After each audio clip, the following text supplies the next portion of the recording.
बताएंगे।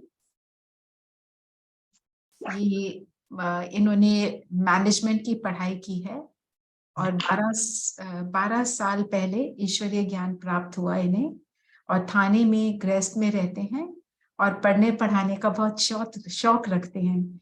Goal setting, study techniques, time management, ये इनके फेवरेट सब्जेक्ट्स हैं और इनको ये अपने जीवन में प्रयोग भी करते हैं। नए नए तरीकों से पुरुषार्थ करने में इन्हें बहुत इंटरेस्ट रहता है और इसी लक्ष्य से ये हमारे साथ जुड़े हैं। जॉय ऑफ लर्निंग क्या है, ये आज हमारे को उस टॉपिक पर बताएंगे, हमारे को लाभान्वित करेंगे। हमारे वी आर वेरी फॉर्चुनेट जी कि आज आप हमारे साथ हैं।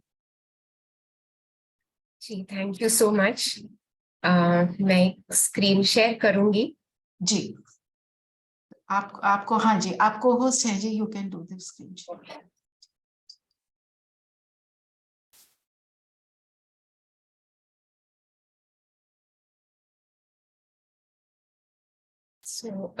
Thank you very much for this opportunity कि ये मेरा पेट टॉपिक है, मुझे बहुत प्रिय है और इसके ऊपर मंथन करती रहती हूँ, क्योंकि मुझे यही लगता है कि अगर लक्ष्य के ऊपर हम चिंतन करें और लक्ष्य हमारा और क्लियर होता जाए तो बाकी सारा पुरुषार्थ अपने आप से होने लगता है।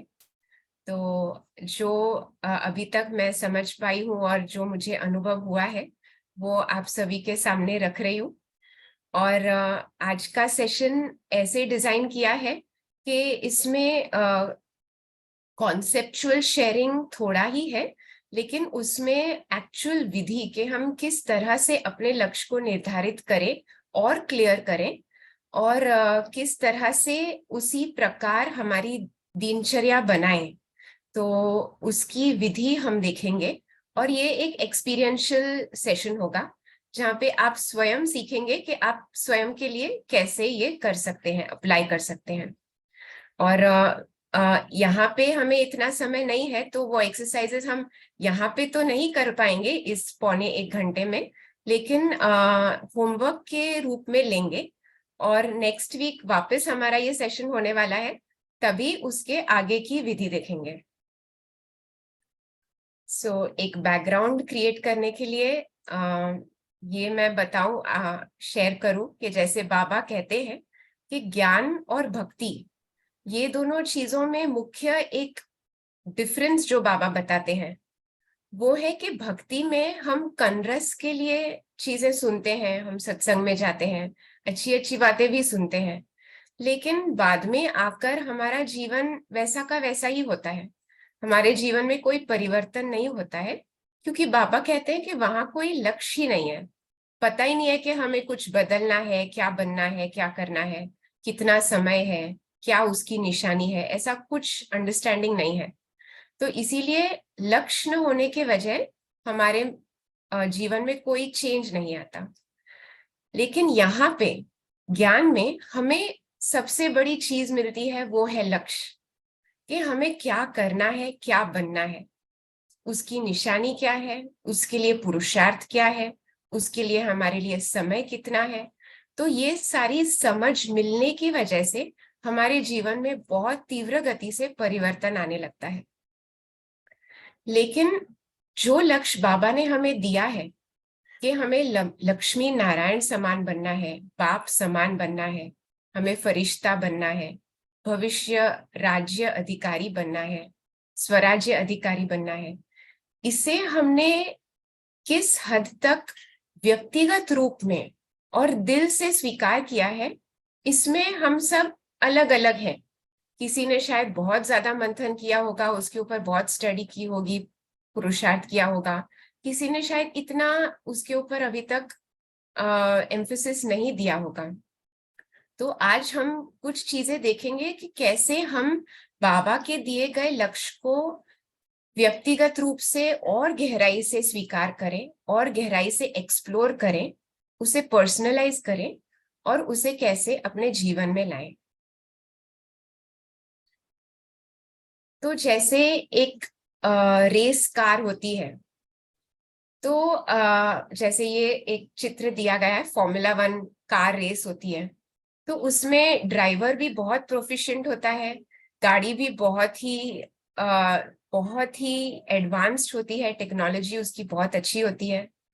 लेकिन तो हमारी भी ये यात्रा जो है ये एक रेस है, ये एक दौड़ी है।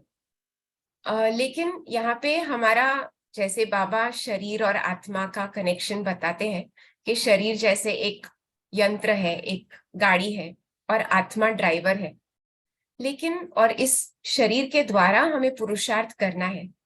लेकिन जैसे ड्राइवर को बहुत क्लियर होना जरूरी है कि मेरा डेस्टिनेशन क्या है, मुझे कहाँ पहुंचना है, वैसे ही हमारे लिए भी पुरुषार्थ में ये बहुत जरूरी है कि हमें पता हो कि एग्जैक्टली मुझे कहाँ तक पहुंचना है और उसकी क्या निशानियां हैं। जितना हमारे लिए लक्ष्य क्लियर होगा, उतना हमारी यात्रा तीव्र होगी और अच्छी होगी। जब ड्राइवर को पता होता है कि मुझे कहाँ पहुंचना है, तो वो साइड सीन को निग्लेक्ट कर पाता है। उसका लक्ष्य हमेशा अपनी मंजिल पर होता है और वो हाईवे छोड़कर इधर उधर नहीं भटकता है, क्योंकि उसे पता है कि उसको कम टाइम में कहीं पहुंचना है। उसी तरह जितना हमें अपने लक्ष्य की क्लैरिटी होगी, उतना हम लेन्स के अंदर, बाई लेन्स के अंदर भटक नहीं जाएंगे।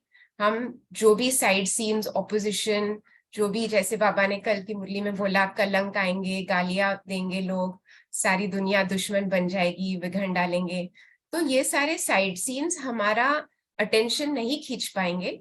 उन्हें हम उनकी परवाह ना करते हुए हम अपनी यात्रा जारी रख पाएंगे, जितना हमें लक्ष्य की स्मृति होगी और लक्ष्य की क्लैरिटी होगी। और ये लक्ष्य ही ऐसी चीज है जो हमें उमंग उत्साह में लाती है। जिस इंसान के सामने कोई लक्ष्य होता है, उसके जीवन में उमंग होता है, उत्साह होता है, उसके जीवन में एक सेंस ऑफ डायरेक्शन, एक सेंस ऑफ पर्पस होता है। और ये सेंस ऑफ डायरेक्शन और सेंस ऑफ पर्पस उसे एक सेंस ऑफ वर्थ देती है, उसे अपने लिए अच्छा लगता है, अच्छी फीलिंग्स आती है, क्योंकि उसे लगता है कि हाँ, मेरे जीवन में कोई उद्देश्य है, कुछ इसका कोई अर्थ है, इसका कोई मीनिंग है। मेरे जीवन से किसी और के जीवन में भी कोई कंट्रीब्यूशन हो रहा है। वो सेंस ऑफ वर्थ उसके जीवन में आता है, जो बहुत ही प्रेशियस होता है, बहुत ही मूल्यवान होता है, ये सेंस ऑफ मीनिंग या सेंस ऑफ पर्पस। और ये लक्ष्य ही वो चीज है जो हमें बहुत बड़े बड़े कार्य करने की भी ऊर्जा हमारे में भर देता है।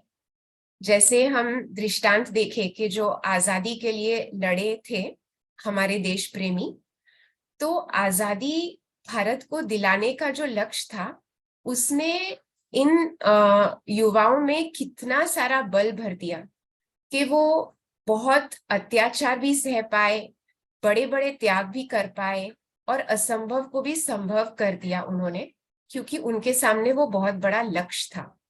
तो जितना ऊंचा, जितना बेहद का हमारा लक्ष्य होगा, उतनी ही ऊर्जा हमारे में उत्पन्न होती है। तो हम हमेशा यही ध्यान में रखें कि हमें बेहद की सोच रखनी है, बेहद का लक्ष्य रखना है हमारे सामने, और उतनी ही समर्थी हम अनुभव कर पाएंगे।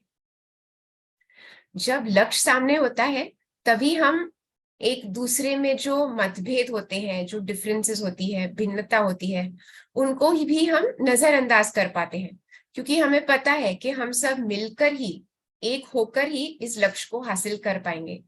तो वो लक्ष्य के प्रति जो लगन होती है, वो हम सबको एक सूत्र में जोड़ लेती है, और हम सब अपने मतभेद को नजरअंदाज कर पाते हैं।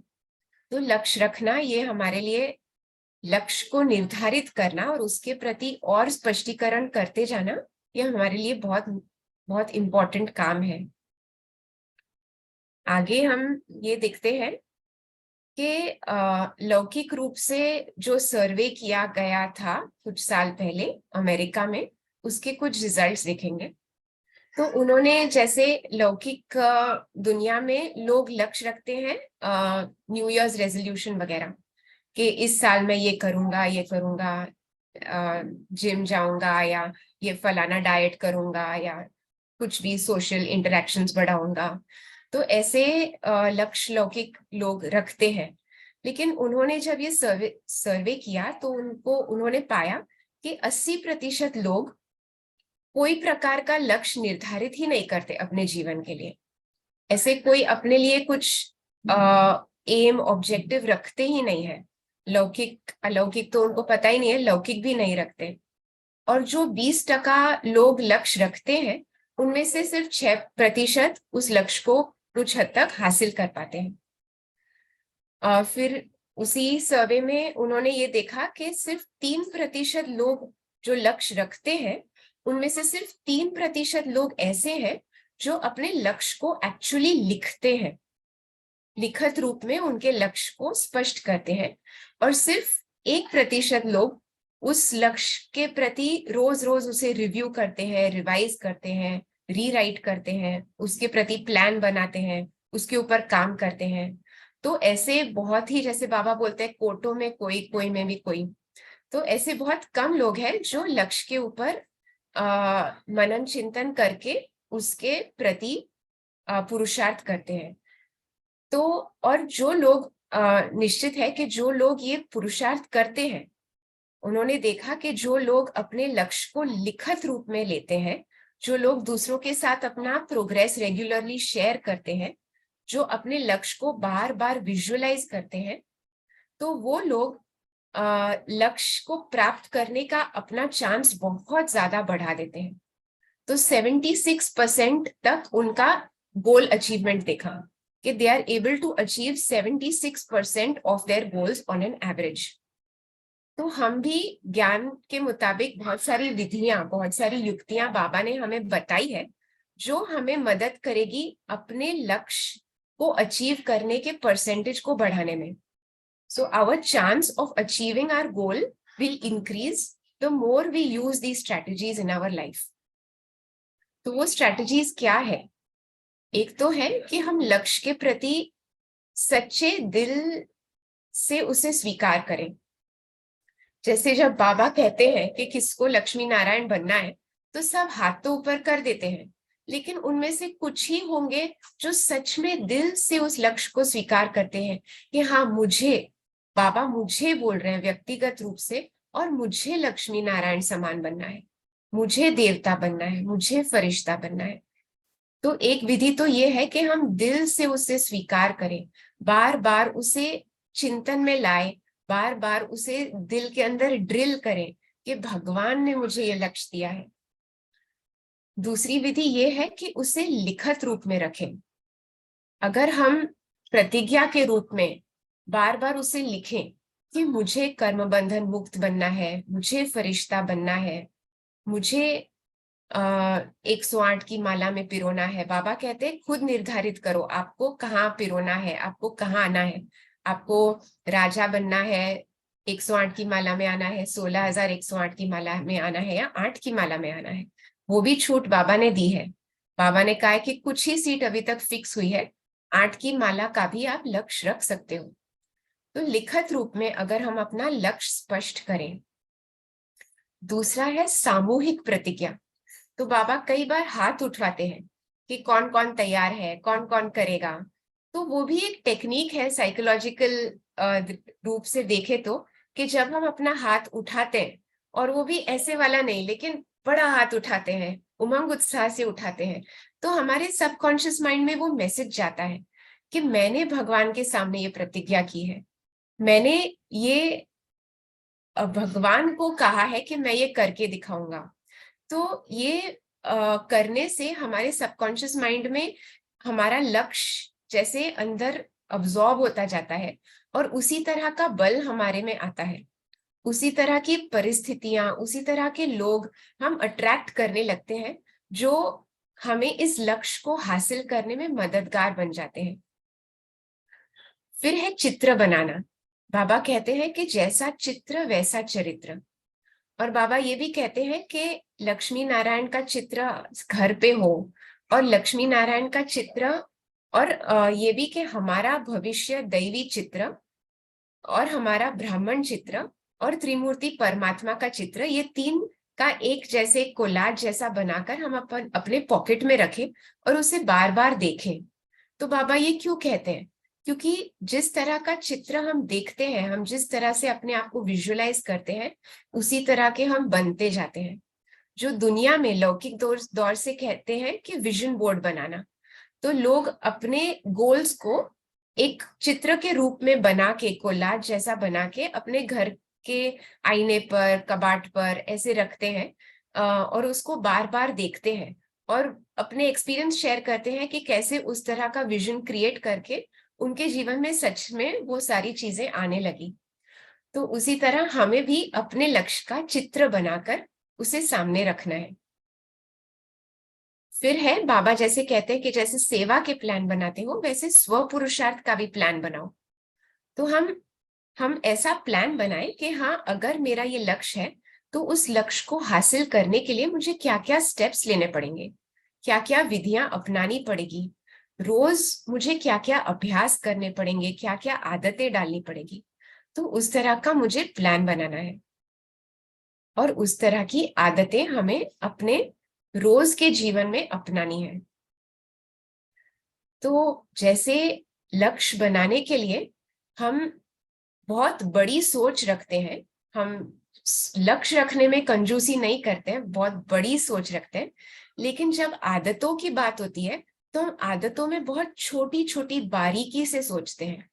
तो आदतों के बारे में हमें बहुत छोटी छोटी चीजों में सोचना है, छोटी छोटी आदतें बनानी है। जैसे बाबा कहते हैं 1 मिनट परम धाम में टिक जाओ, 1 मिनट का अभ्यास करो, कुछ सेकंड्स का अभ्यास करो। बाबा यहाँ तक कहते हैं कि 1 सेकंड भी अगर आपने परम धाम का एक्सपीरियंस किया तो वो ऊर्जा आपको लंबे समय तक चलाएगी। तो बाबा आदतों में हमें छोटी छोटी आदतें लगाने के लिए प्रोत्साहित करते हैं, लेकिन लक्ष्य हमें बहुत ऊंचा रखने के लिए कहते हैं। बाबा कहते हैं थोड़े में राजी मत हो जाओ, आपको मैं राजयोग सिखा रहा हूँ, प्रजा योग नहीं।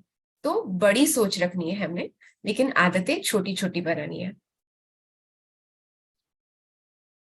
तो नेक्स्ट स्टेप में हम देखते हैं कि लक्ष्य निर्धारित करने में हमें क्या क्या चीजें मन में रखनी है।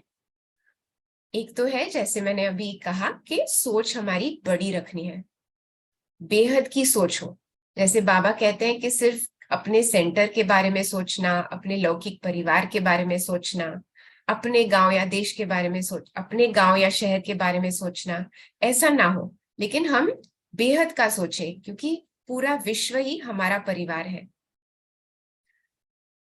लक्ष्य को दिल और ऐसा लक्ष्य रखें जो सच में हमारा दिल स्वीकार करे, क्योंकि ऐसा जरूरी नहीं है कि हम अभी इतना बड़ा लक्ष्य हमारा दिल स्वीकार कर पाए कि हमें बाप समान बनना है। शायद अगर अभी हमारे दिल में कुछ हलचल चल रही हो, कुछ तूफान चल रहे हो, तो शायद हमारा दिल ये स्वीकार नहीं कर पाएगा कि मुझे बाप समान बनना है। तो तभी हम थोड़े छोटे लक्ष्य रखें जो हमारा दिल आसानी से स्वीकार कर पा रहा है, और फिर ये सारी विधियां अपनाएं। फिर जब उसमें सक्सेस मिलता है तो हमारी हिम्मत बढ़ती है, हमारा निश्चय बढ़ता है। फिर हम और थोड़ा बड़ा लक्ष्य रखें, और बड़ा लक्ष्य रखें। जब धीरे धीरे धीरे हमारा मन बड़े लक्ष्य को भी स्वीकार कर पाए कि मुझे बाप समान बनना है, मुझे फरिश्ता बनना है, मुझे 108 की माला में, 8 की माला में आना है, जब तक हमारा दिल वो स्वीकार ना कर पाए। फिर दूसरी बात यह है कि अपनी विशेषताओं को ध्यान में रखें। तो बाबा ने हर ब्राह्मण को बहुत सारी विशेषताएं दी है, एक दो नहीं लेकिन बहुत सारी। और जब हम उन विशेषताओं को परमात्म देन मानते हुए उन्हें सेवा में अर्पण करते हैं, तो उन विशेषताओं से हमें बहुत बल मिलता है। बाबा की शक्तियां हमें भरने लगती है जब हम अपनी कोई भी विशेषता सेवा में अर्पण करते हैं। और एक विशेषता बहुत सारी अन्य विशेषताओं को भी खींच के लाती है। अगर हम किचन के काम में बहुत माहिर है और हमने सेंटर पे मदद करना शुरू कर दिया, तो वो एक विशेषता दूसरी कई विशेषताओं को साथ में लाएगी, दूसरे कई गुण, कई कलाएं हम ऑटोमेटिकली सीखने लगेंगे। तो जो भी विशेषताएं हैं उन्हें भी उनको सेवा में अर्पण करना, ये भी अपने लक्ष्य में शामिल करें।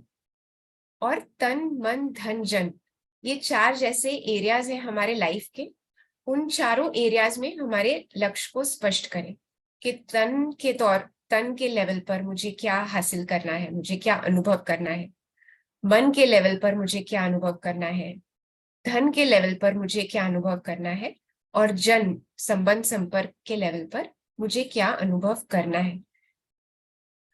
तो ये एक छोटा सा कॉन्सेप्चुअल अंडरस्टैंडिंग हो गया कि लक्ष्य निर्धारित करना क्यों इम्पोर्टेंट है, और क्यों एक फाउंडेशनल पुरुषार्थ है कि इस पुरुषार्थ को करके बाकी सारे पुरुषार्थ ऑटोमेटिकली होने लगते हैं। उसके लिए एक मैं आपके साथ स्टोरी शेयर करूंगी जो एक पुस्तक से है जो मैंने बचपन में पढ़ी थी, और वो इंसिडेंट और वो दृष्टांत मेरे मन में बहुत छप गया था। तो एक बहुत ही फेमस पुस्तक है जिसका नाम है अंकल टॉम्स केबिन। उसमें काफी क्रिश्चियन मूल्य और सिद्धांत को इलैबोरेट किया गया है, और वो अमेरिका में जो स्लेवरी प्रैक्टिस हो रही थी तब के समय का है। तो जब स्लेवरी थी तो ब्लैक्स को स्लेव बनाकर रखते थे, और उनको उनके ऊपर कई अत्याचार होते थे, उनको कोई सैलरी वगैरह नहीं मिलती थी, काफी खराब परिस्थिति में उनको रखा जाता था और हार्ड लेबर करने पे मजबूर किया जाता था, और उनका सेल और परचेज भी होता था, इंसान को बेचने और खरीदने की प्रक्रिया भी होती थी। तो इसमें जो स्टोरी है उसमें एक फैमिली, ब्लैक फैमिली के बारे में बताया गया था, और जिसमें एक माता का छोटा सा बच्चा बेच दिया जाता है मालिक द्वारा, क्योंकि मालिक को आर्थिक ऐसी समस्या आ गई और वो मजबूर हो गए उस बच्चे को बेचने पर। तो बाप और बेटा दोनों अलग अलग लोगों को बेच दिए जाते हैं, और जब माँ को पता चलता है तो उसको पता है कि अगर ये बच्चा मुझसे जुदा हो गया तो उसका जीवन बहुत ही खराब हो जाएगा। तो वो अपने घर से उस बच्चे को लेकर भाग निकलती है, और उसके पीछे पीछे वो जिन्होंने खरीदा है उस बच्चे को, वो इन हॉट परस्यूट, मतलब वो पीछे पीछे पीछा कर रहे होते हैं इनका।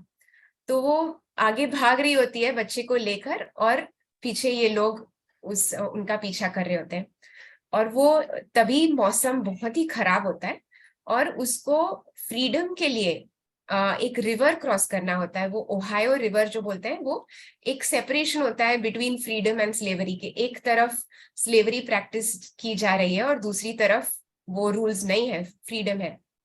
तो उसको ये रिवर क्रॉस करना होता है, और बहुत बर्फीला समय है, और वहां पे बर्फ जम गई है, तो कोई बोट या ऐसा कोई साधन नहीं है जिससे वो क्रॉस कर पाए। लेकिन उसमें उतना जुनून होता है, उतनी लगन होती है कि मुझे अपने बच्चे को एक गुलामी के जीवन से बचाना है। तो वो बच्चे को सीने से लगाए हुए कूद जाती है रिवर में, और जो बर्फ जमी होती है उसके जैसे खंड बने होते हैं, स्लैब्स बन गए होते हैं। तो उन स्लैब्स के ऊपर छलांग लगाते लगाते वो आगे जाती है, जो मतलब उसके पैरों से खून बहता है, एक एक स्लैब के ऊपर, एक एक खंड के ऊपर जैसे खून के निशान पड़ रहे हैं, और वो जो उसका पीछा कर रहे हैं वो तो देखते रह जाते हैं, वो नहीं पीछा कर पाते उसका। और वो ऐसे, उसको ना कोई भान रहता है, ना कोई होश रहता है, ना उसे कुछ चोट फील होती है, लेकिन ऐसे कूदते कूदते वो पूरा नदी पार कर जाती है। और फॉर्चुनेटली दूसरी तरफ कोई होता है जो उसे खींच लेता है बाहर, और उस तरह से उसको आगे आगे मदद मिलती है, और वो छूट जाती है और अपने बच्चे को बचा पाती है। तो जो असंभव चीज थी कि कोई इंसान ऐसी नदी को पार कर ही ना पाए ऐसे मौसम में, लेकिन उस माँ ने, उसके जुनून ने, उसकी लगन ने, उसके प्यार ने असंभव को भी संभव कर दिया। तो ये है लक्ष्य का पावर, जो एक एक लौकिक माँ, जिसे परमात्म शक्ति नहीं मिल रही है, ज्ञान नहीं है, वो भी असंभव को संभव कर पाता है। तो हमारे पास हमारा लक्ष्य तो कितना ऊंचा है, हमारे पास भगवान की मदद है, तो हमारे लिए क्या चीज असंभव है? कोई भी चीज असंभव नहीं है। तो ये दृष्टांत मुझे बहुत प्यारा लगता है, और ये चीज जब मैं याद करती हूँ तो मुझे बस एक फीलिंग आती है कि कोई भी चीज असंभव नहीं है।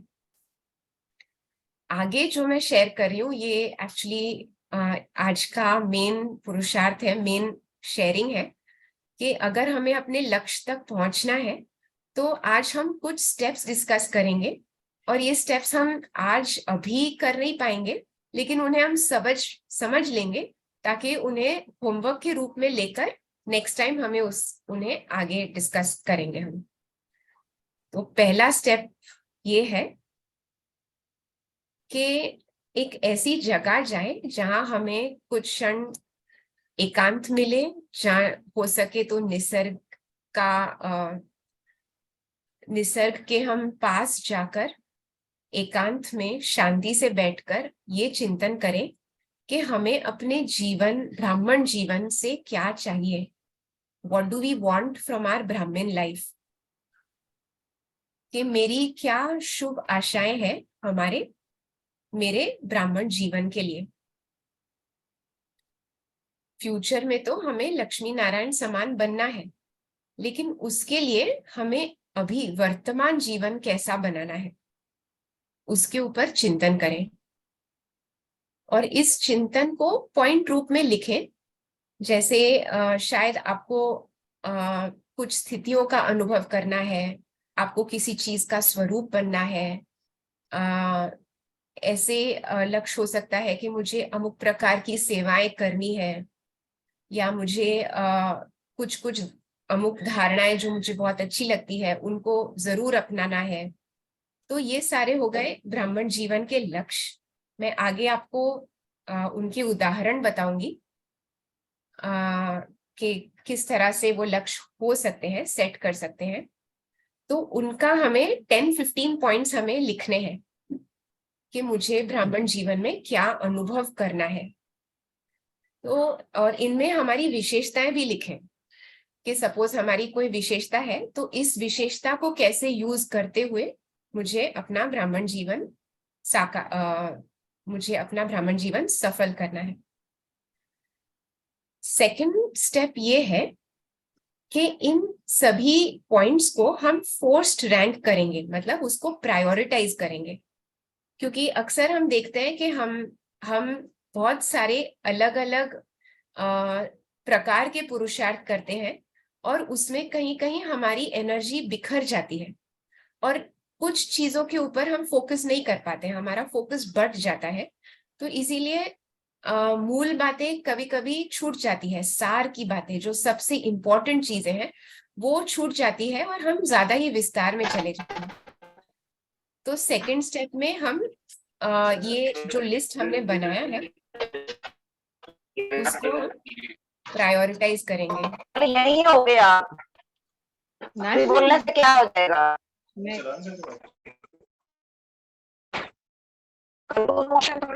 मुझे बच्चे आएंगे तो आज अपने आप को प्लीज म्यूट कर लीजिए। उसने बोला आप कर दीजिए रचना बहन।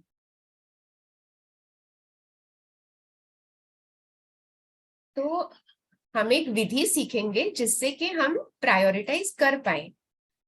जब हम अपने आप को ये, फॉर एग्जाम्पल हमने ये लिस्ट बनाई हो सपोज 10-15 पॉइंट्स की, तो हम उन पॉइंट्स को एक दूसरे के साथ कंपेयर करेंगे और ये जज करेंगे कि कौन सी चीज मेरे लिए ज्यादा इंपॉर्टेंट है। जैसे पॉइंट 1 और पॉइंट 2 ये दोनों कंपेयर करके देखेंगे कि सपोज मैं इन दोनों में से एक ही चीज अनुभव कर पाऊं तो कौन सी चीज चूज करूंगी। If I had the option of experiencing only one thing, which thing would I choose?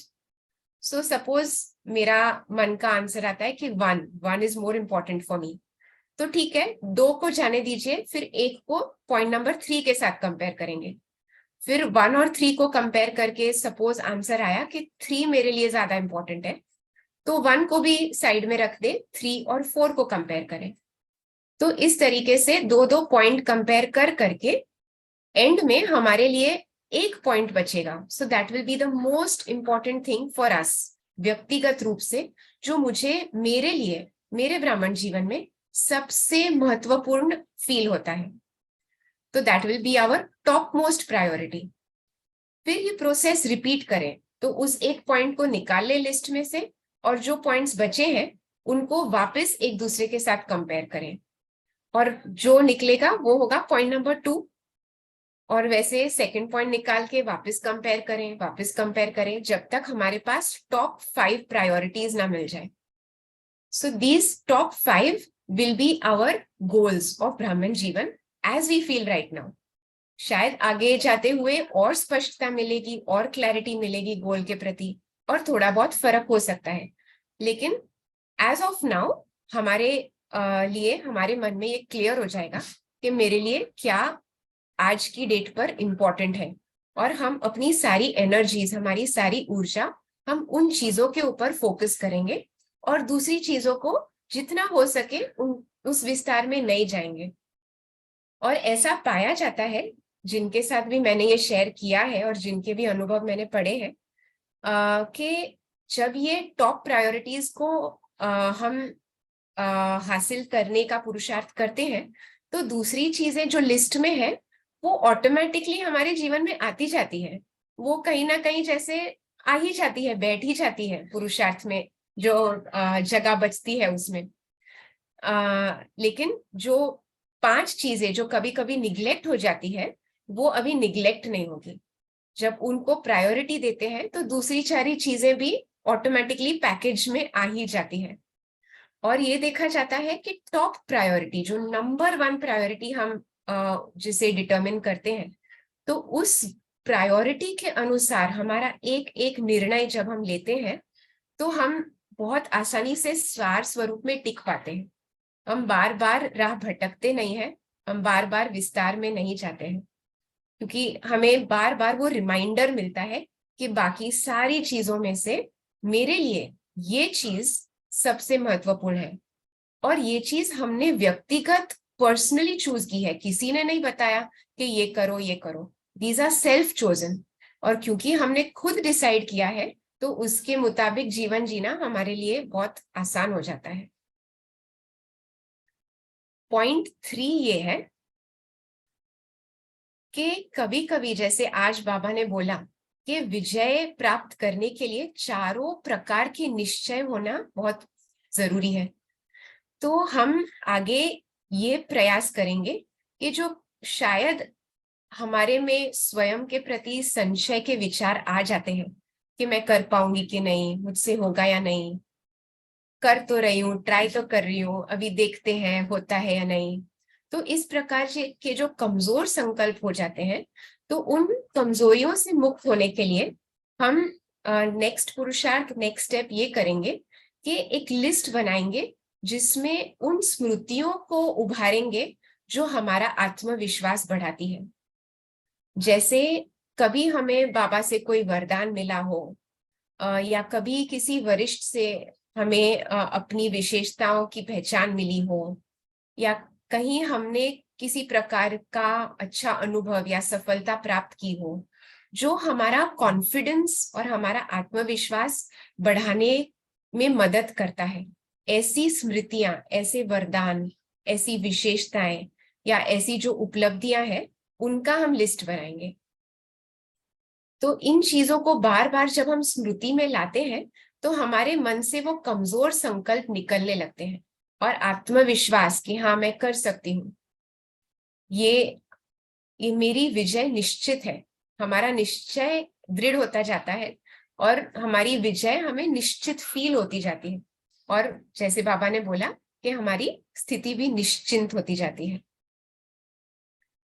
और पार्ट 4th स्टेप हम ये करेंगे कि मनन चिंतन करेंगे कि ये जो लक्ष्य मैंने निर्धारित किए हैं स्वयं के लिए, टॉप 5 गोल्स, इनको प्राप्त करने से मुझे क्या फायदे होंगे, क्या मुझे अनुभूति होगी, कैसा मेरा जीवन होगा जब मैं इन 5 लक्ष्य को प्राप्त कर पाऊंगी। जब मैंने इनको प्राप्त कर लिया होगा, तब मुझे कैसी अनुभूति होगी, कैसा मेरा जीवन होगा, क्या क्या मुझे फायदे होंगे, उनका लिस्ट बनाना है। तो ये 4 एक्सरसाइजेस हम करेंगे इस एक वीक में। इसके लिए थोड़ा सा समय निकालें और इसके मतलब गहराई से इसके ऊपर मनन चिंतन करें, क्योंकि ये ऐसा पुरुषार्थ होगा जो सिर्फ एक टेम्पलेट यहाँ पे मिल रही है, लेकिन इसके विचार, ये अनुभव, ये सब कुछ आपका स्वयं का व्यक्तिगत निजी होगा, किसी का रेडीमेड दिया गया नहीं होगा। सो इसको फॉलो करना सबके लिए बहुत आसान होगा।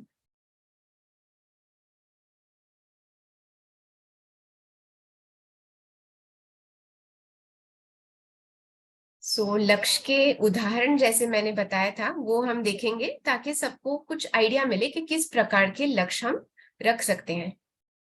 तो जैसे लक्ष्य हो सकता है हमारे ब्राह्मण जीवन के लिए कि मैं एक बल एक भरोसा इस निश्चय में स्थित हूं। जो भी लक्ष्य हम लिखें उन्हें हम प्रेजेंट टेंस में लिखें, वर्तमान एक टेंस में लिखें, ना कि लिखे कि मुझे ऐसा बनना है, मैं ऐसा करूंगी, मुझे ऐसा चाहिए।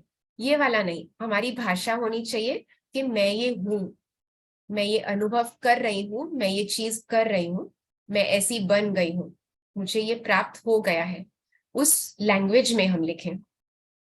तो ये हम एग्जाम्पल्स देखेंगे कि मैं एक बल एक भरोसा इस निश्चय में स्थित हूं, मैं हर श्रीमत का 100% पालन करती हूँ, मैं ऑल राउंड सेवाधारी बन बाप की मददगार बन गई हूँ।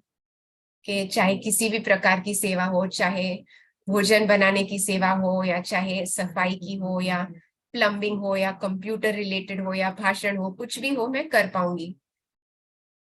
मेरा घर गृहस्थ आश्रम स्वर्ग का मॉडल बन गया है।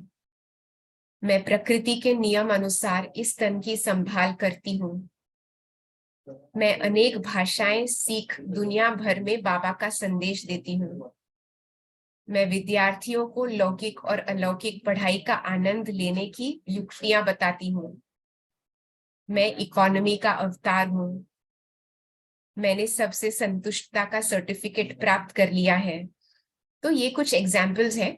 आपके मन को जो लुभाता है, आपको जो अच्छा लगता है, इस तरह के लक्ष्य आप स्वयं के लिए निर्धारित करें और उनको रैंक करें, टॉप 5 उनमें से ढूंढें।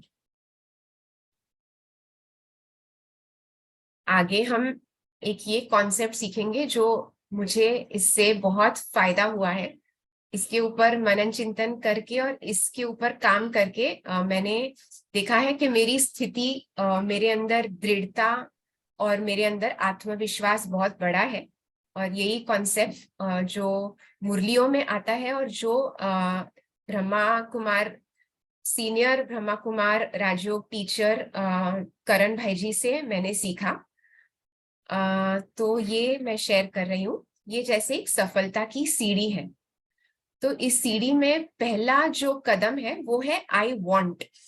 पहले तो हम अपना लक्ष्य क्या है ये निर्धारित करें कि मुझे क्या चाहिए। जब तक क्लियर ही नहीं है कि मुझे क्या चाहिए, तब तक हमने जैसे सीढ़ी पर पांव ही नहीं रखा है। इसीलिए लक्ष्य को निर्धारित करना ये फर्स्ट स्टेप है। दूसरा स्टेप जैसे हमने देखा कि आई कैन, हमारे में वो आत्मविश्वास बढ़ाए कि ये मैं कर सकती हूँ, मुझ में ये क्षमता है, क्योंकि मुझे कराने वाला स्वयं भगवान है। फिर है आई शैल और आई विल। जब हम मनन चिंतन करते हैं कि इस लक्ष्य को प्राप्त करके मुझे क्या फायदे होंगे, क्या लाभ होंगे, क्या अनुभूतियां होंगी, इस मनन चिंतन से मुझ में वो लगन आती है, मुझ में वो इच्छा शक्ति जागृत होती है कि हाँ मुझे ये करना है, आई विल डू दिस। आगे चिंतन करना है जो आज के लिए होमवर्क नहीं है, लेकिन नेक्स्ट वीक हम इसे देखेंगे कि आई हैव टू। जब हम समय के बारे में चिंतन करते हैं कि कितना कम समय है मेरे लक्ष्य को हासिल करने में, तो हमारे अंदर वो आई हैव टू का भाव उत्पन्न होता है कि मुझे ये करना है, I have to do it. करूंगी, करना चाहती हूँ, उससे आगे बढ़कर कि मुझे करना है, I have to do it. और उसके भी आगे है कम व्हाट में, I have to do it. मतलब चाहे कुछ भी आ जाए, चाहे कैसी भी परिस्थिति हो, चाहे कितना भी सहन करना पड़े, चाहे क्या भी त्याग करना पड़े, चाहे झुकना पड़े, मरना पड़े, कुछ भी करना पड़े, लेकिन मुझे अपने लक्ष्य के प्रति लगन बढ़ाते रहना है और उसके प्रति कदम बढ़ाते रहना है। ये कब होगा? जब हम ये मंथन करेंगे कि अगर मैं ये इस लक्ष्य को प्राप्त नहीं करती हूँ तो मुझे क्या नुकसान होता है। तो ये मुझे बहुत काम आया था। एक बार सच में मैंने बैठकर बहुत गहराई से चिंतन किया था कि अगर मैं ये सारा हासिल नहीं कर पाती हूँ तो क्या होगा। और मतलब जो चीजें मन में आई उन्होंने और ही मेरे अंदर उत्साह भरा कि नहीं, ये तो मतलब मेरे लिए स्वीकार है ही नहीं, मतलब I can not afford this, कि मैं इन लक्ष्य को प्राप्त ना करूं, ये मैं स्वीकार कर ही नहीं सकती हूँ। तो मुझे तो चाहे कुछ भी हो जाए मेरे लक्ष्य के प्रति आगे बढ़ते ही जाना है। तो हम सोचे कि परमात्मा ने हमारे ऊपर कितनी मेहनत की है, दैवी परिवार ने हमारे ऊपर कितना ट्रस्ट रखा है, हमारे लौकिक परिवार को हमारी कितनी जरूरत है, हमारी कितनी लगन है, हमने भी तो कितना पुरुषार्थ किया है। अगर वो सारा वेस्ट हो जाए तो कितना बड़ा नुकसान है। जब इस नुकसान के बारे में सोचते हैं तो भी हमारे अंदर दृढ़ता बढ़ती है। फिर इसके भी आगे हमारे अंदर वो अनकंडीशनल सेल्फ वर्थ, जो बोलते हैं कि स्वमान के अधिकारीपन, के सक्सेस मेरा बर्थ राइट है, सफलता मेरा जन्मसिद्ध अधिकार है। इस चीज के ऊपर हम मनन चिंतन करें कि हम किसके संतान हैं, और जब वो सर्वशक्तिवान मेरे पिता है तो सफलता मेरा जन्मसिद्ध अधिकार है। जब हम इस चीज के ऊपर मनन चिंतन करते हैं तो हमारे अंदर ये ऊर्जा डेवलप होती है, ये संकल्प आता है कि हाँ, सच में सफलता मेरा जन्मसिद्ध अधिकार है। तो हमारे अंदर जो हीनता की या जो कमजोरी की या जो डाउट की जो संकल्प है, जो संस्कार है, वो मर्ज होते जाते हैं और एक अधिकारीपन के संस्कार इमर्ज होते हैं। और फाइनली ये फील करें कि आई एम विक्टोरियस, कि मैं ये हूं, मैं ये बनना चाहती हूँ, मैं ये पाना चाहती हूँ, नहीं, अनुभव करें कि मैं ये हूं। जब उस स्वरूप को हम अभी एक्सपीरियंस करते हैं, उस स्वरूप के अनुभव में हम स्थित होते हैं, चाहे कंटिन्यूस ना हो पाए लेकिन बीच बीच में हम प्रैक्टिस करें, तो उस तरह की स्थिति हम और ज्यादा अट्रैक्ट करने लगते हैं और धीरे धीरे धीरे वो स्थिति स्थायी होने लगती है। और ये फील करते हैं कि सच में आई एम विक्टोरियस, मैं जो बनना चाहती हूँ मैं वो हूँ, मैं बन गई हूँ। तो ये जैसे एक सीढ़ी है, और एक एक सीढ़ी जैसे हम चढ़ते हैं, ये संकल्पों की सीढ़ी है। जैसे ये सीढ़ी के ऊपर हम चढ़ते हैं तो हमारी सबकॉन्शियस एनर्जी बढ़ती है, हमारे अंदर की ऊर्जा बढ़ती रहती है। तो इस सीढ़ी के ऊपर हमें एक एक स्टेप के ऊपर काम करते हुए आगे बढ़ना है। जोश में आकर बहुत फास्ट नहीं जाना है, एक एक सीढ़ी के ऊपर काम करना है ताकि किसी परिस्थिति में हम वापस नीचे ना गिर जाएं। हम एक एक सीढ़ी को पक्का करते हुए आगे बढ़ते रहें। और लास्ट में बस हम यही याद रखें कि जिस परमात्मा ने हमें ये शुभ संकल्प दिए हैं, हमें इस संगठन में जोड़ा है, हमें ये ज्ञान दी है, ये प्रेरणाएं दी है, तो उनका वरदानी हाथ हमारे सिर पर सदा है। और जो शुभ संकल्प हम करते हैं वो साकार जरूर होंगे, हमारी विजय निश्चित है। तो ये भरोसा हमारे अंदर और ज्यादा बढ़ाते रहे। और ऑन दिस नोट आज का सेशन मैं कंक्लूड करूंगी। और अविनाश भाई जी, आप आगे इसको कैरी फॉरवर्ड कर सकते हैं। किसी को अगर अपना एक्सपीरियंस शेयर करना हो या कोई प्रश्न हो तो वो भी आप बेशक पूछ सकते हैं।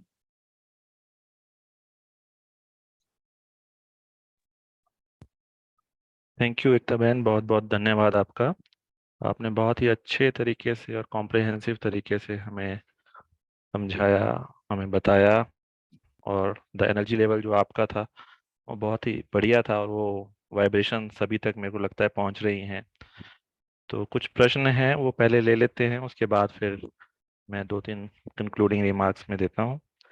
हाँ जी, ज्योति बहन पूछना चाहते हैं कुछ? ओम शांति दीदी। वो आप लिखा रही थी ना अफर्मेशन, मैं प्रकृति और दूसरा विद्यार्थियों को पढ़ाने की युक्तियां बताती। दीदी प्लीज इसकी फोटो खींच के ना इधर डाल देना, हम उतार लेंगे, क्योंकि मैं एजुकेशन में स्कूल टीचर हूँ, तो थोड़ा ओके, सा इसके ऊपर प्रयोग करूंगी। थैंक यू दीदी। ओम शांति। Sure, okay. मैं पीपीटी शेयर कर दूंगी तो आपको ग्रुप पे मिल जाएगा। हाँ ठीक है, शालिनी बहन कुछ कहना चाहते हैं? Ekta Ben, I have a question. Like you have given some plans, no, like 1 to 10 points, like that. You're having a plan. So, how much time did it take for you to, finish off one plan? Actually इसके ऊपर काफी काम करना होता है। The more time you spend on it, the more you contemplate on it, ये clarity बढ़ती जाती है। तो इसके काफी बार इटरेशंस भी किए हैं, एक बार किया, फिर कुछ महीनों बाद दोहराया, फिर उसको रिफाइन किया। तो जैसे जैसे हम इसके ऊपर और गहरा चिंतन करते जाते हैं, वैसे हम देखते हैं कि हमारी स्थिति इंप्रूव होती जाती है, हमारी क्लैरिटी बढ़ती जाती है, लक्ष्य के लिए हमारी स्पष्टता बढ़ती जाती है। तो give your self ample time, And we क्योंकि have to ये take only one plan, right, at one time. yeah, I didn't understand by plan you mean. Like we are setting some goals. So we Yeah. have to take only one goal and finish that, and then only take the next goal, right? You can focus on the top 5 goals Oh, at the same time, simultaneously. at the same time, simultaneously. Okay. But again, when there's a choice, try to opt for those which are higher on your priority list. Okay. Okay. Thank you. Yeah, so always like this is like a basis for making decisions. So whenever we are faced with a decision, choose in favor of your topmost priorities. जभी भी हमारे सामने कोई भी छोटा बड़ा निर्णय होता है, तो ये एक हमारे लिए एक कंपास जैसा बन जाता है कि अगर मेरा ये लक्ष्य है तो इस परिस्थिति में मुझे क्या निर्णय लेना चाहिए। एक सेंस ऑफ डायरेक्शन हमें देता है। जैसे कोई विद्यार्थी होता है, अगर उसका लक्ष्य है कि मुझे एग्जाम में फर्स्ट आना है, और उसका कोई फ्रेंड उसे पूछता है कि चलो हम आज बाहर खाना खाने जाएंगे, तो वो लक्ष्य की स्मृति कि मुझे फर्स्ट आना है, तो उसको निर्णय लेने में मदद करता है कि नहीं, अभी मैं अफोर्ड नहीं कर सकता हूँ, मैं बाहर खाना खाने या कुछ गेम्स खेलने, या ये मेरे लिए अफोर्डेबल नहीं है अभी। तो जब भी कोई भी डिसीजन लेना होता है, तब ये चीजों को स्मृति में लाए और इनके मुताबिक हम डिसीजन लें। Okay, sir. थैंक यू एकता बहन। तो मैं समझता हूँ सभी लोग ये होमवर्क अपने लिए रखेंगे कि अपने लिए कम से कम 5 लक्ष्य, जो भी आप समझते हैं अपने जीवन के हिसाब से, अपने जो भी आपका एक्चुअल में लक्ष्य है उसके हिसाब से आप अपने लिए 5 महत्वपूर्ण जो आपके लिए हैं वो रखें, और अगले सप्ताह जो है उसके ऊपर हम कैसे उसको अपनी दिनचर्या में सेट करें, फिर वो एकता बहन से समझेंगे। तो अभी मुझे सिर्फ इस बात में 2-3 बातें कहनी है, हालांकि एकता बहन ने वो कवर कर ही दी हैं। पर मुझे लगता है कि ये 3 चीज़ों का हमें एक बार और फिर से क्लैरिफिकेशन अपने साथ में करना है। जैसे कि एकता बहन ने बताया कि लक्ष्य की क्लैरिटी वो हमारे अंदर बहुत ज़रूर अच्छे से होनी चाहिए। क्लैरिटी में कई बार क्या होता है कि हम में से बहुत सारे भाई बहन शायद जब उन्हें कहा गया था कि आओ आपको राजयोग का ज्ञान सिखाते हैं, आपके जीवन में सुख शांति आएगी, तो हम कहीं ना कहीं आज भी वो भक्ति मार्ग के संस्कार हमारे साथ में लेकर के चल रहे हैं, और वही हमने लक्ष्य बना रखा है कि मेरा शरीर ठीक हो जाए, मेरी सेहत अच्छी हो जाए, या मेरे परिवार में सुख शांति बनी रहे, या हमारे ऊपर कुछ कहीं से हमारे को धन मिल जाए, या और भी अनेक लौकिक इच्छाएं। वो लौकिक इच्छाओं को हमने अपना कहीं ना कहीं लक्ष्य बनाया हुआ है, और बाकी जो बाबा की तरफ से हमें लक्ष्य मिला हुआ है उसको हम एज ए एक साइड टूल या साइड एम लेकर के चल रहे हैं। ठीक है जी, पूज्य स्वरूप बनना चाहते हैं, चलो ये कर लिया, या हम नष्टोमोहा बनना चाहते हैं, ट्रस्टी बनना चाहते हैं, या अलग अलग प्रकार के हमारे जो हम पॉइंट्स पे जिस पे हम चर्चा कर रहे हैं, वो हमारे लक्ष्य शायद नहीं है। और हमारा जो मुख्य लक्ष्य है वो कहीं ना कहीं लौकिकता से बहुत जुड़े हुए हैं। मैं ये नहीं कह रहा हूँ कि वो लक्ष्य जो है सही नहीं है, या उनकी तरफ हमें ध्यान नहीं देना है। अटेंशन जरूर देना है, अपने शरीर का भी अटेंशन जरूर देना है, अपने परिवार पे भी अटेंशन जरूर देना है, अपने जो है तन मन धन की पूरी तरह से संभाल करनी है। पर एक्चुअली में एज ए सोल हमारा क्या लक्ष्य होना चाहिए? जैसा बहन जी ने उदाहरण दिए थे, वो कुछ हमारे सामने एग्जाम्पल्स हैं। बाबा हमें क्या बनाना चाहता है? एक्चुअली में इंटरनल मेरा क्या लक्ष्य होना चाहिए? तत्व प्रधान बनना मेरा लक्ष्य होना चाहिए, या संपूर्ण बनना मेरा लक्ष्य होना चाहिए, बाप समान बनना मेरा लक्ष्य होना चाहिए? क्या है होना चाहिए?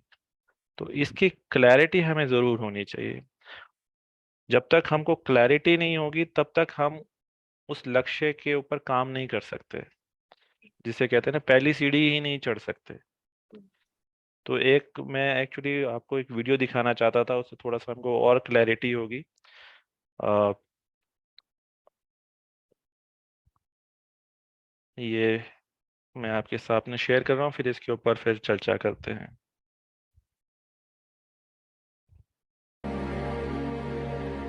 एक बात सदैव याद रखना चंद्रगुप्त, आत्मिक ज्ञान से बड़ा कोई आनंद नहीं, कामुकता से बड़ी कोई व्याधि नहीं, और शारीरिक आकर्षण से बड़ा कोई शत्रु नहीं।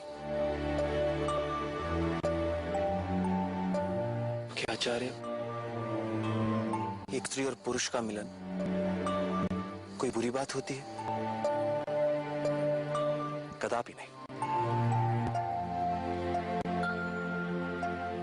एक साधारण व्यक्ति के लिए यह सामान्य होगा,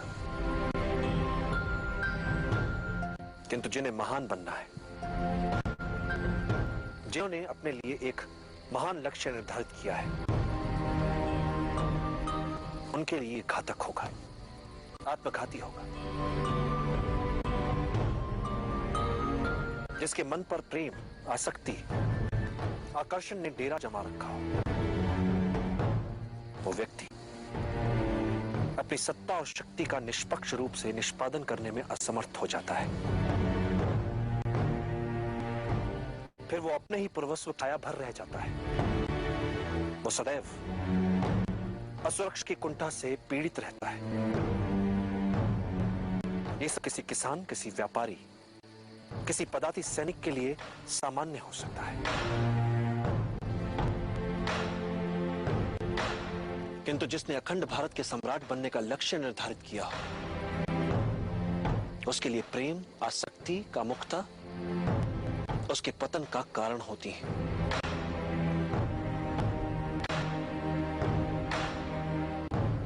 कभी कभी सोचता हूं आचार्य कि यदि इस लक्ष्य को पाने के लिए इतना भारी मूल्य ना चुकाना पड़ता, तो साधारण मूल्य चुकाकर यदि इतना बड़ा लक्ष्य मिल पाता, तो कोई भी अखंड भारत का निर्माण कर लेता। फिर ना तो किसी चाणक्य की आवश्यकता होती और ना ही किसी चंद्रगुप्त की।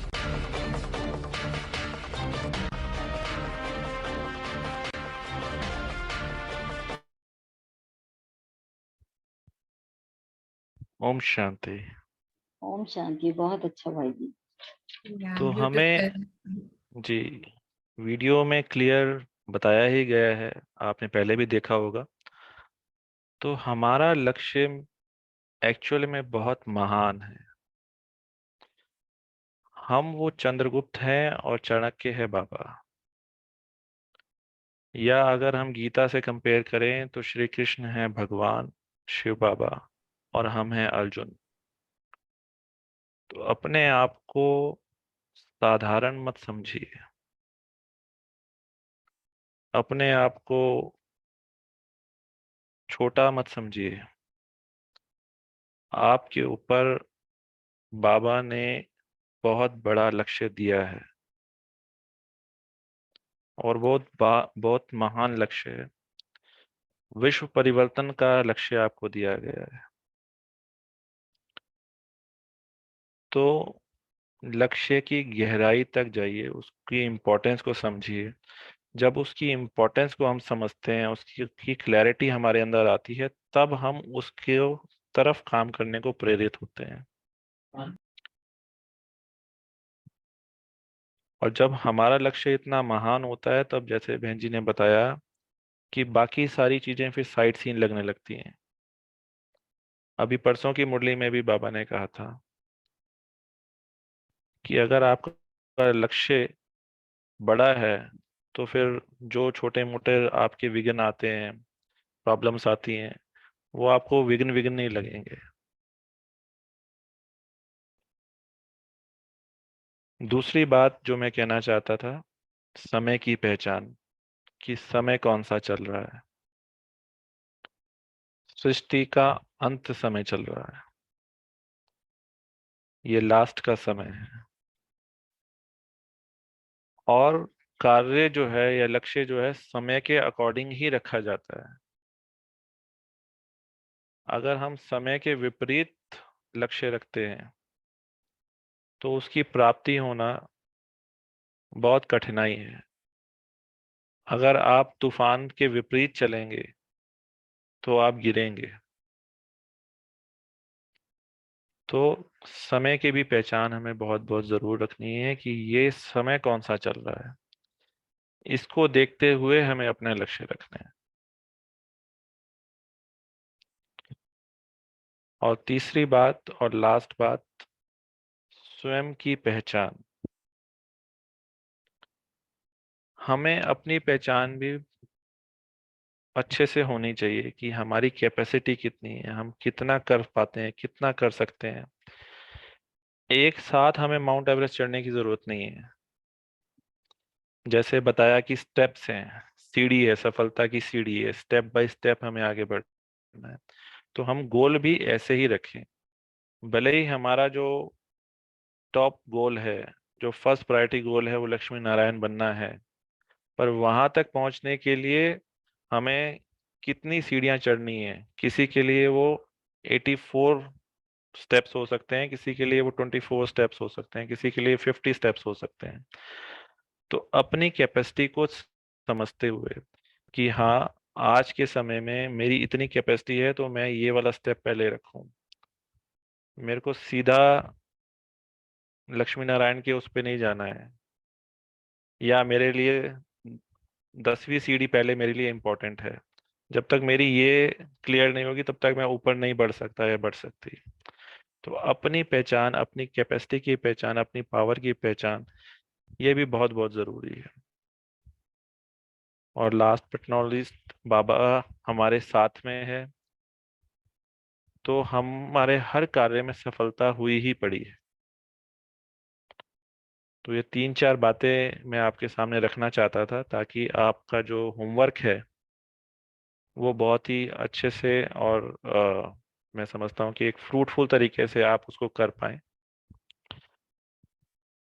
अगर अभी कुछ और प्रश्न हैं तो आप ले सकते हैं, उसके बाद फिर हम 2 मिनट बाबा को याद करके इसको समाप्त करेंगे। भाई जी ओम शांति। ओम शांति। भाई जी वो जो बहन जी ने बताया, एकता बहन ने, कि जी पहले 15 कुछ ऐसे हाथाजली हम लोग 15 ले लेंगे, उसमें से चुन कर करके अकॉर्डिंग अकॉर्डिंग टू प्रायोरिटी हम 5 गोल सेट करेंगे। वो तो समझ जी में आ गया। बाकी जो 2-3 स्टेप्स बताए ना, वो थोड़ा सा मतलब और थोड़ा रिपीट कर देने से बेटर है। आप वो कल इसका जो है रिकॉर्डिंग भेजेंगे, उसमें यूट्यूब पे हाँ, रिपीट रिकॉर्डिंग आप भेजेंगे दोबारा तो हाँ ठीक है। हाँ हाँ, ओके उसमें ओके। आप सुन सकते हैं। अगर लक्ष्य जी को जी। लेकर के या कुछ उसके ऊपर कुछ आपको पूछना है तो वो पूछ सकते हैं, या कुछ समझ में नहीं आया है तो वो पूछ सकते हैं। बाकी नहीं, जो वो कुछ रिपीटेशन है प्रॉब्लम नहीं है। वो आपको मिल ठीक जाएगा, तो सभी करेंगे। करेंगे जरूर। जी तो करेंगे। मैं जरूर करेंगे। चलिए, ओम शांति थैंक। भाई जी। ओम शांति। भाई जी आपने जो वीडियो क्लिप चलाई थी वो भी आप ग्रुप में भेज दीजिएगा। I want to listen again and again. जी जरूर। शुक्रिया। ठीक है, तो 2 मिनट बाबा को याद करते हैं, then we will.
Om Shanti.